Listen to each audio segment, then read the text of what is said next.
ఇల్లులు కట్టాలి కదా. ఆ ఇల్లులు కట్టకపోయి ఎదుగో ఆడొక ఇల్లు బీడు పడిపోయి ఉన్నది, ఇది ఒక వీడు పడిపోయి ఉన్నది. ఆడిచ్చాడా జగన్ ఈలే ఏమి ఈలే. చంద్రబాబు నాయుడు పల్లెటూరులో ఇచ్చినాడు బాగా. ఇప్పుడు అప్పుడు ఆయన పదవిలో ఉండేప్పుడు.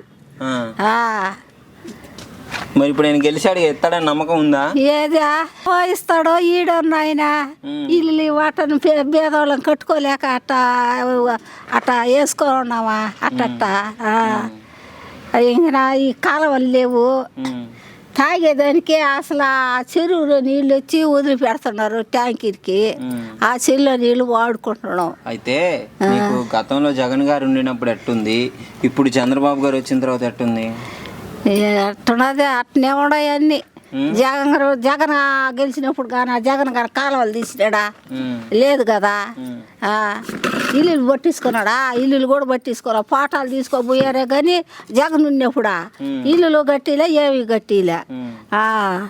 పింఛన్ మటుకు 7,000 4,000 ఇస్తున్నాడు. మళ్ళీ మన కొత్త వాళ్ళకి రాయట్లేదు, రాస్తానంటున్నారు. రేపు 1వ తేదీ నుంచి రాస్తానంటున్నారు. అంతేనాయన నమ్మకమేనా మరి? ఇస్తారని 1వ తేదీ నుంచి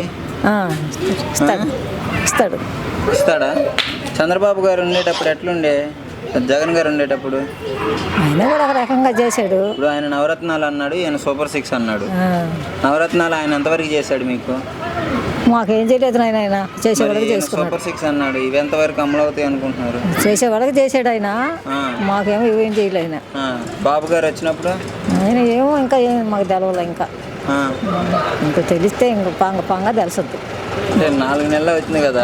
4 నెలలు అవుతుంది, ఇంకా ఏం చేయలేదు. రాస్తామని పేపర్కి వేసున్నారు, 1వ తేదీ రాస్తాము, జనవరికి డబ్బులు ఇస్తాయి కొత్త వాళ్ళకి అని చెప్పారు.